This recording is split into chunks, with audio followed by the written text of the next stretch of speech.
Welcome to another edition of What the Fuck Happenings here on the YouTube channel inmendham. Okay, yeah, right. Inmendham. Well, whatever. Anyway, yeah, it's whatever. Not a great name, especially since circumstances changed and I'm no longer in Mendham. But anyway, it doesn't really matter. All right, so convincing people. So two things I thought of, in talking about any subject.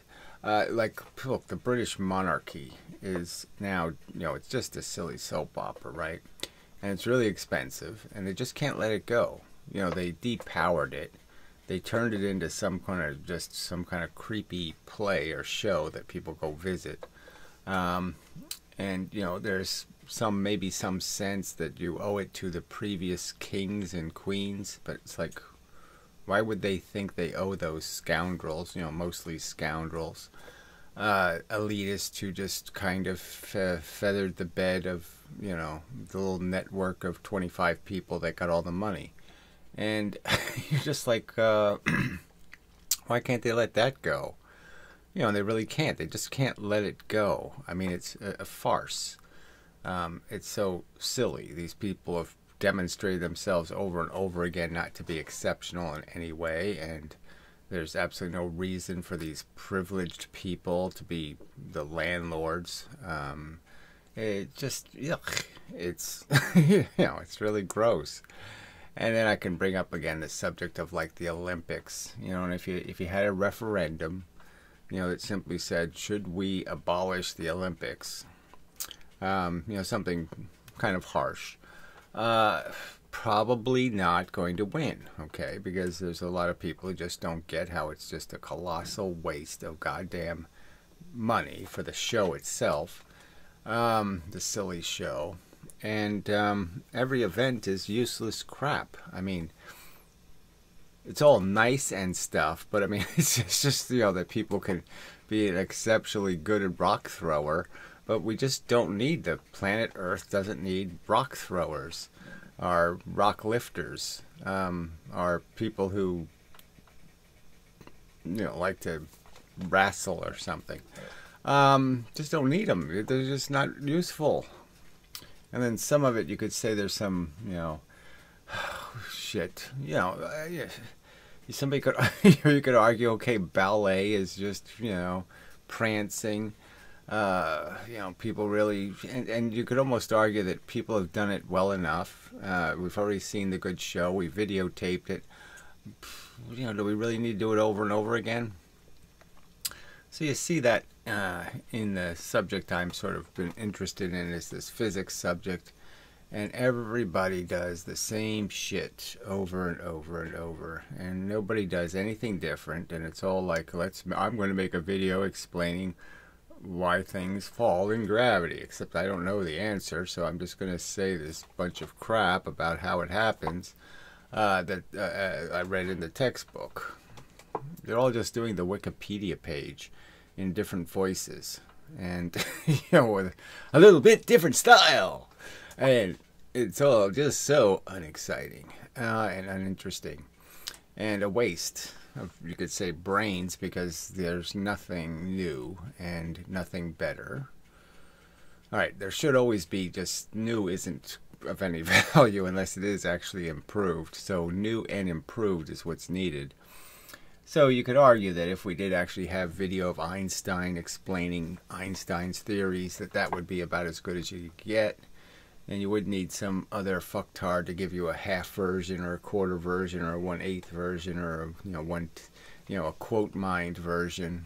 Well, this is what Einstein said when he was 25, and this is what Einstein said when he was 35, and this is what Einstein said when he was 45. That kind of crap. And they just picked the decade where he said what they wanted to hear. So anyway, so that's part of the problem, is that people have their traditions and their notions of, well, Babe Ruth was the greatest player ever, and blah, blah, blah, blah, blah. And it's just they're stuck, they're glued, they're, you know, the word I guess would be addicted, but whatever. They can't separate themselves from this notion that's been drilled into them somehow, that baseball is important or soccer is important, and everybody should pay attention because it's just so goddamn important. What fucking silly nation wins the World Cup? You know, yuck. All right, so but some of that I can understand, okay, because you know I have my little preferential human activities. Liked playing golf. You know, was interested. You know, but don't watch it anymore. But I mean, I still have an attachment to it, I guess I could say, or some vague notion of attachment or interest. You know, you can. You know, I used to watch football games and I used to watch baseball games. You know, and I look back on those. You know, that nonsense, and just, you know. And it was just for the soap opera. You know, I had my little heroes, and I wanted my little heroes to do well, and that's all I was doing, was, you know, picking some underdog or something and saying, I want to see that succeed, and I want to see the nasty other side fail, and I want to see them fail dismally, the arrogant or the obnoxious or the something. You know, something about somebody was just too, you know, something. And you just want to watch the play where they get stabbed in the head. And, you know, we're all, I argue, I guess it's sort of a human nature to fall into traps like that. And so I guess part of what we're arguing against is one of these institutions, you know, the pro-life institution, the stoic, you know, don't let the darkness, you know, the closing of the light, or the, whatever, you know, don't, you know, our little poems of endeavoring to persevere, even, you know, and it's big, you know, it's a big obstacle to get people past, is some notion of, you know, that it's all going to be erased.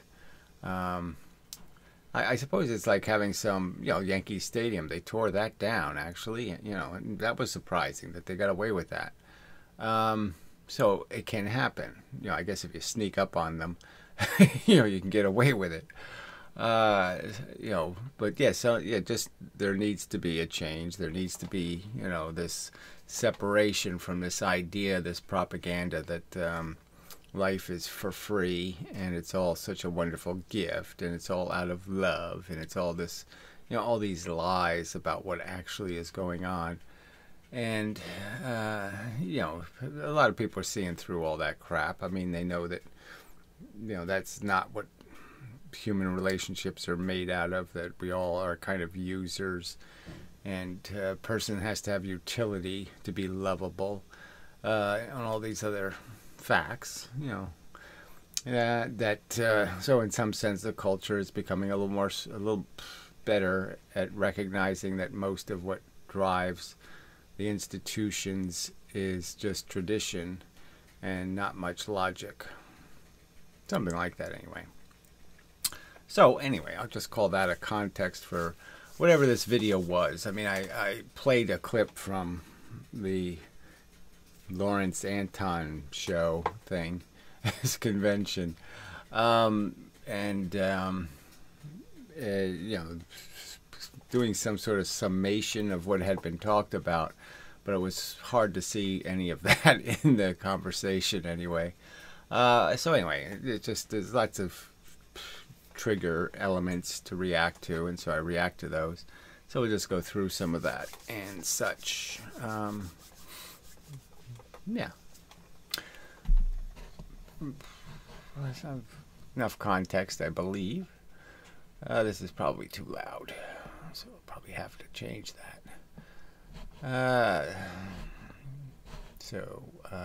What do I need to do? I need to hit that, and then I can hit the play button. Information comes in, and our brain processes it, you know, bounces it around. Yeah. The very fact that it's all this, how we react, in terms of the information comes in, and I was sort of just explaining how, we're not different than the animals, we're not different than, it's just that we have a tool that's a little more complicated. So there's more mirrors, you could argue, in our brain, more smoke. And so whatever comes in is engineered a lot more. It's played with more. And then we can come up with things like 2 + 2 = 4. And some of it's, logic, which is great. I mean, the mirrors are precisely aimed to produce an improvement in the image. And then a big pile of it, though, is still just being controlled by all these emotional elements and these attachment things. This my parents are better than your parents kind of bullshit. And, so it's creating that distortion and noise, you could argue, of some illusion of love when really all you are is horny. Those kind of, where all the lies are made out of the information. So the brain's doing two things. One side is doing all this precise logic, and the other part of the brain is doing this adventure, ego, me first bullshit. And so all the good quality images have a bunch of shit, tied to them. Nonsense, garbage, rubbish, blah, blah, and such. What do I want to do here? I gotta move it a little bit. Okay. You could say that, yes, I mean, you could theoretically, as a scientist type, if you gave a shit about any of that kind of stuff, you'd kind of know, or even if you were a religious kook and you knew Jesus was coming. All right, so that was talking about the end time, so to speak. And so, from either perspective, the cold, cruel universe perspective or even the religious perspective, the idea is that there's going to have to be this turmoil before the purification or whatever, before we all become proper potato farmers. A bunch of us have to be thrown into the pits of hell. So why would you have kids, knowing that there's a big likelihood that they're going to be part of the masses that has to be thrown into the pits of hell? Because you're not going to raise your kid to be a religious kook, and you're not going to he's not going to obey all of those little commandment-y things, or he's going to do something, not going to get baptized or some sort of bullshit. And, it will have to be thrown into the pits of hell.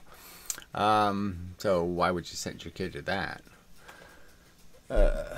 So there's good reason, even when the reasoning is made out of the noise, the rubbish of some false notion, some false axiom that you've shoved into reality, that there's a singularity or a God that needs to be satisfied.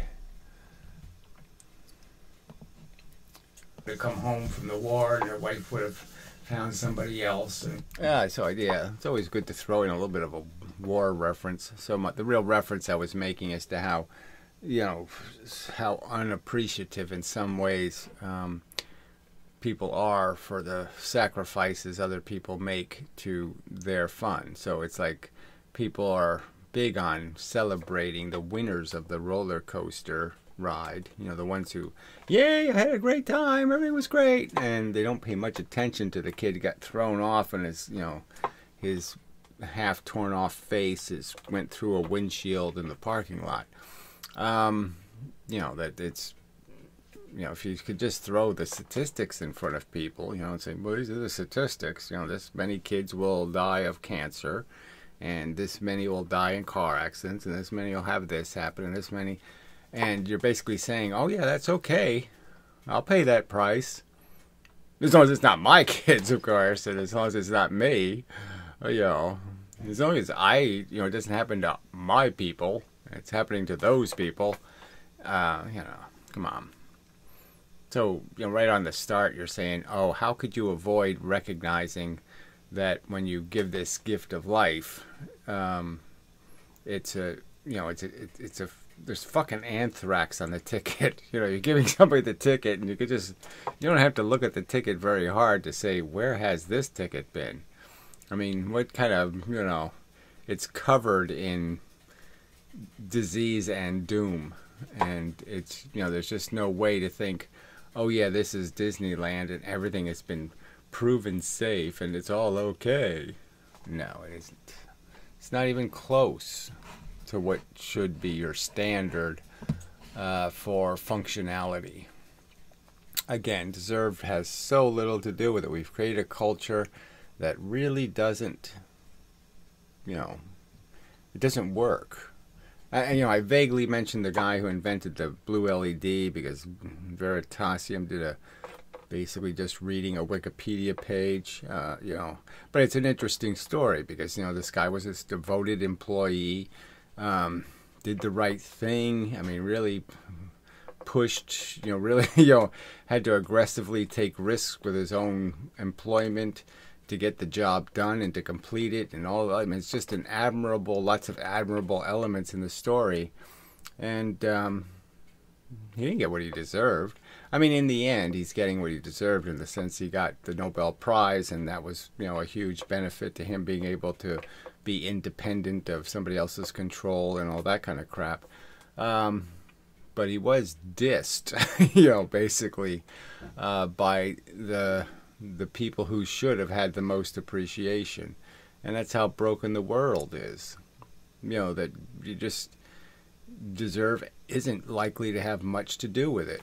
And that sucks. I mean, if you can't create a world that has more deserve in it, then that should be another reason just to say you're not getting in the airplane. It's like getting in an airplane with no wings. Or just a half a wing on one side, which will make it more obvious that it ain't going to work. You know, no wings, okay, you might fall for it. Hey, it doesn't need wings, they just get in the way. It's just point the thing and shoot the rocket. Works fine, don't worry. But a half a wing? Yeah, that'll be a giveaway. Dollars?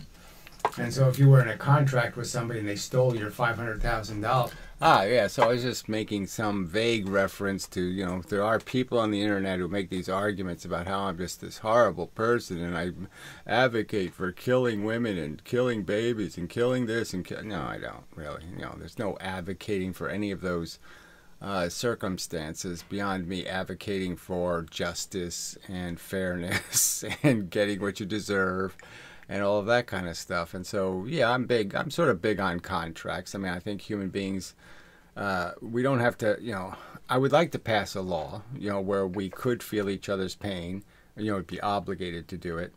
And, you know, that, you know, it'd be impossible for us to lie because there'll be some button that you could just press where we automatically have to tell the real truth. You know, that we could see each other's motives, some kind of thing like that. Like we would, you know, like getting a boner or something, you know, there'd be something. You turn green, you turn a color when you're doing some stupid emotion thing. You know, I'd be all for that, you know, just get rid of all this dishonesty and this scheming and this bullshit. And I'll even say things like, yeah, they should just shoot trolls on the internet. I mean, people who, you know, fake identities, all that kind of stuff. I'd have a zero tolerance kind of policy. Because fuck cheating, fuck lying, fuck all that crap. Man, I don't retract any of that. I'm just saying I'd vote for it. Okay, I'm not saying I'm imposing it. I never said we should make it legal to kick pregnant women in the cunt. No, I never said anything like that.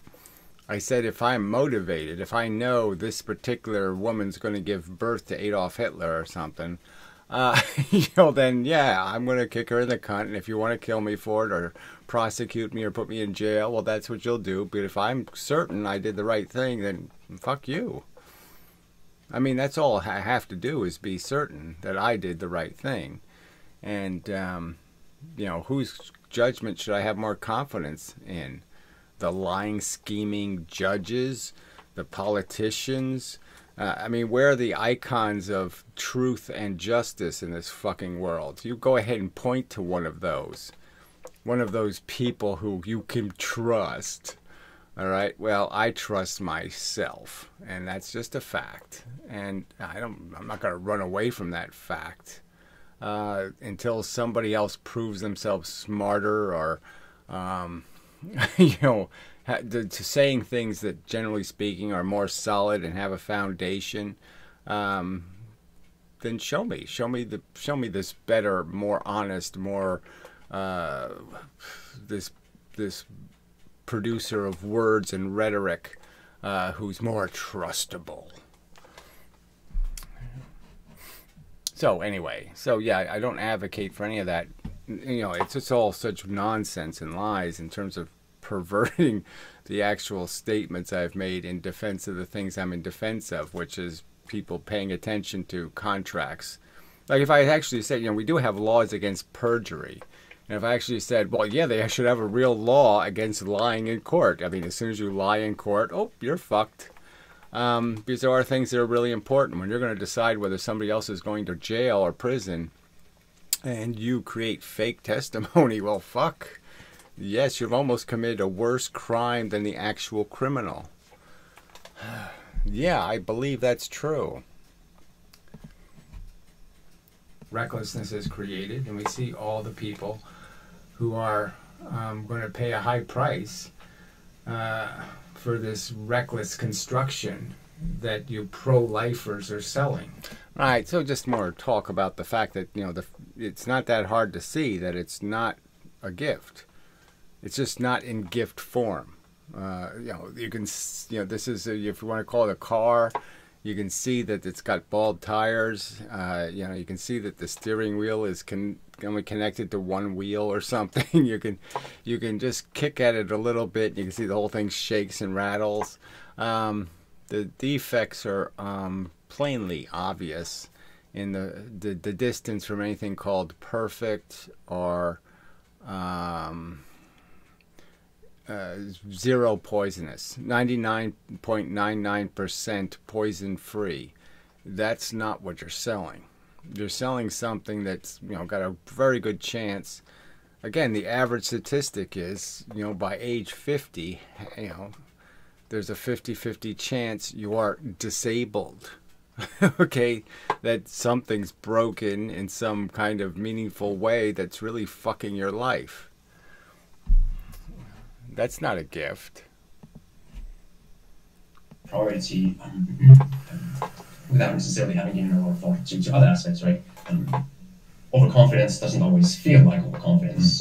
It doesn't necessarily feel like whatever. So even the statement of how, you know, in the context of this competition, what overconfidence would even look like, except being a complete asshole idiot. I mean, that's all there really are, is people who haven't done any research, they haven't really looked into it, they haven't done anything, and they're just regurgitating, you know, did you take your meds today? I mean, it's like the trolls on the internet. They're not making any arguments. You know, they're just saying little quippy and witticisms, and they have a great deal of confidence that their witticisms and their quips and their quote mines and their distortions are all they need. I mean, all they needed is to say, oh, your name's Gary. Gary rhymes with fairy. Ah, you're a fairy. You know, it's like 4-year-old, what is that? Well, 7-year-old, you know, jokes. And that's all they got, you know, in terms of the depth of arguments that people make. So you can make the argument that, you know, there's good reason, you know, there's plenty of people who show arrogance, but they're not people who have spent time in the subject and have some experience. I guess, you know, I'm going to be defeated by my own standards here because I just talked about Daniel Dennett, and this is a person who's not uninformed, but he does talk a bunch of rubbish, and he does it because he thinks people can't handle the truth, and that's probably pretty much as simple as it gets. And so it's all canardery, you know, shaped to be edible, not to be healthy. This is like making food pretty, you know, versus making food out of actual food.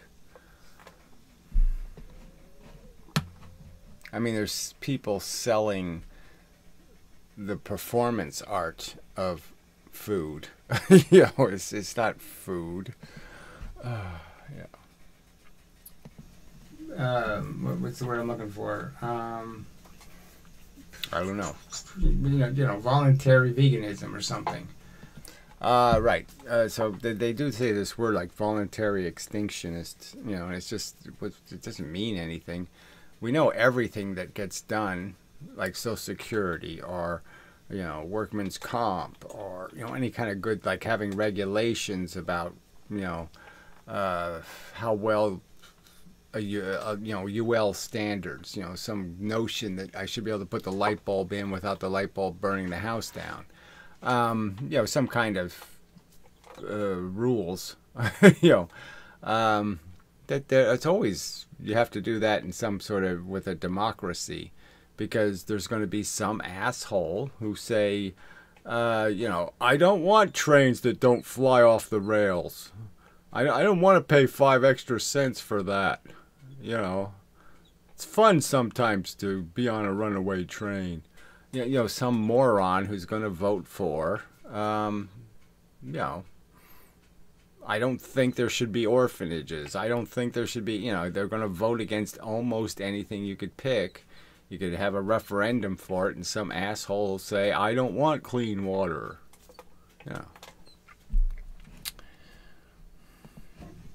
So it's never going to be voluntary. You're never going to get everybody to agree because, frankly, at least 10% of the population is lunatic psycho.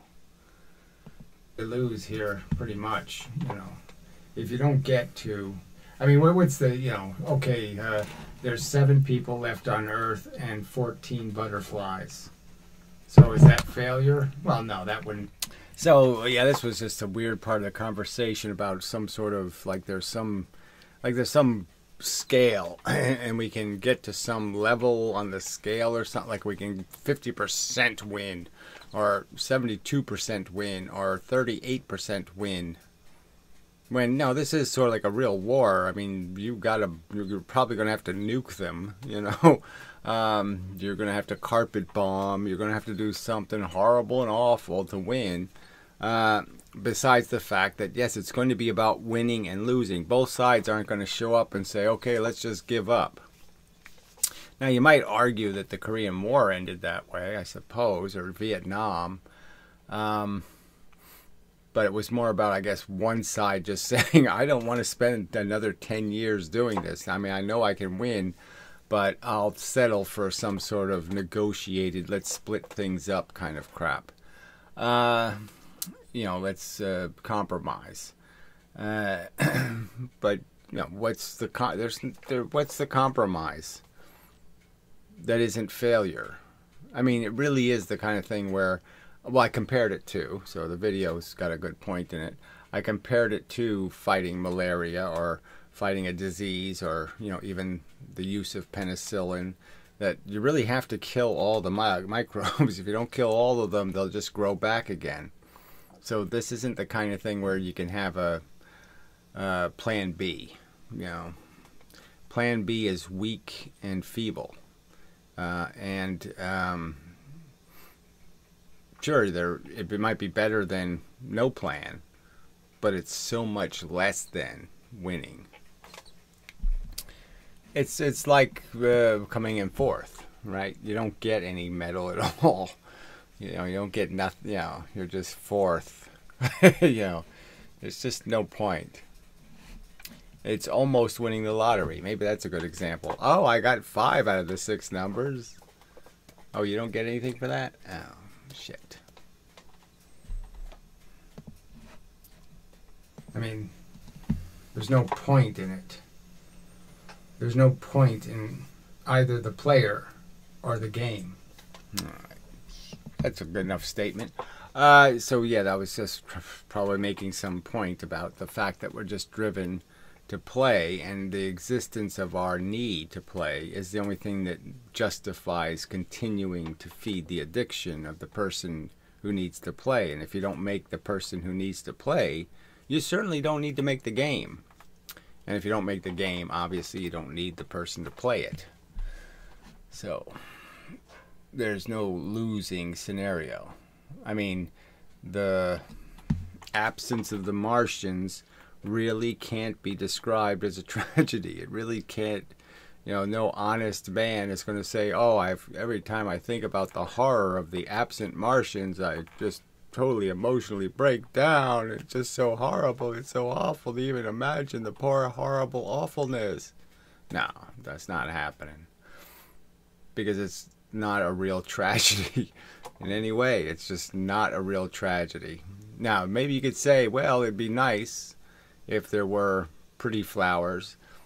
But the fact is the environment didn't really need them. There's places that look just fine. I mean, yes, you could add pretty flowers, but they're really not doing anything. And that's what life in the universe. It's interesting. Look, it's singing and dancing, and blah, blah, blah, blah, blah, prancing. But yeah, you don't need it. It's really not fixing anything, so the hell with it. It's not covering up some defect somewhere. It's not doing anything really useful at all. Is, did you do what was effective to stop it, or did you, this is like killing a bug, okay, a pest that eats your plants. Okay, so that was actually the analogy to penicillin came right after that. So yeah, there's just winning, frankly. Anything less than winning is a pretty substantial loss. Yeah, so there's nothing else to call it. It's almost a complete failure. Anything short of winning is almost complete failure. I mean, you could just, like I said, we can all just have a conversation about life is tough, and then so people be more mindful and they'll be a little more careful, and so they make life less tough. But that's really not going to fix the fact that it's, poisonous food.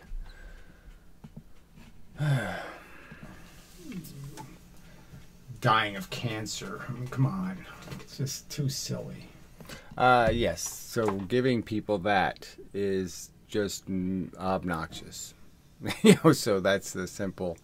I mean, if you think that's a gift, slow, horrible death, your brain is not working very well, and that's my statement. You're not very logical if you put that in the I'm going to give somebody a gift category. Yes, slow death. That's how nice a guy I am. Alright, anyway. So, I think that'll probably be a good enough call it a video and such. Yeah, just another step in the construction of my penicillin. I mean, all this takes other people see. I mean, even the guy who did the blue LED thing. I mean, part of the story, though, is that a whole bunch of other people had to figure out different ways of doing something that he had to use, in their experience and knowledge, and put all that stuff together, too. And, all those people are kind of unsung heroes, and they're not going to get what they deserve. So that's part of what all this is the construction of, this decisively good, persuasive argument. And so I could analogize that, to a Monty Python skit that always stuck in my head, just because of the idea of it. So some of them had great ideas. Some of them were just funny because, yeah, they just made humans ridiculous. But the idea of writing the funniest joke, and that the joke would be fatal. And, they were going to use the joke in warfare. You would just have to tell the joke and you could kill everybody. It's just a really great idea as a piece of thought fodder. Just because, yeah, that's what you're after is, doing this, the perfect thing is almost an anti-joke, right? So the joke that's supposed to be something that gives people pleasure, is the anti thing. When you've really done it perfectly, it's exactly the opposite of what you would think. And in a lot of ways, this conversation is the same metaphor. The foundation is this desperate effort to prevent harm and torture and suffering, but it has to come with this, like this anti-idea that you're going to take away all of the little kid's toys. Like you're going to rescue the kid by taking away all the little precious things the kid has, that you're going to, steal the candy from the baby. And the joke is that the candy is actually poison, and that you're actually rescuing the kid. You're not stealing his candy because you want candy. You're stealing his candy because you want to prevent him from being harmed, that kind of thing. So anyway, so it's all, there's so many angles and ways to attack, human duplicity and hypocrisy and thoughtlessness and all of that. And all of that is going to be part of the ingredient of the penicillin, that we're trying to mix. And that's what it really is. It's a cure. It's not the disease. It's not the problem. It's the solution. All right, but it's just going to look like a problem. On the surface, there's no way to make it look. It's like medicine tasting good, right? There's some medicine you can't make it taste good, so you're stuck with the fact that you have to endure the negative to get the positive value, and that's just the fact. So that's all part of the project, is to take enough of that bad taste out of it to make it consumable. And that's unfortunate that has to be part of it. But, that's the human condition. I just popped into my head the whole vaccine controversy, and geez. But, that one's so much more difficult to deal with, just because the cure isn't a perfect cure. And so that is another one of these things where you're paying a price and you're just saying it's an acceptable price. And, for how much you're going to save, the different, you're just changing who the victims are going to be. And the good news is you're changing it decidedly in a positive direction in terms of more people be saved than ruined. But it's still pretty ugly in the fact that you have to choose new victims to ruin. Which, who wants to do that? It's the stupid pushing the fat guy, off the bridge to save the people tied to the trolley car tracks, Who wants to even, I really don't, I don't want to have a horse in that race, so to speak. So anyway, until the next time, and such, so forth and whatnot. Yeah, I think that's enough. Yep. Pretty sure. Yeah, okay. I'll vote for it. It's the end.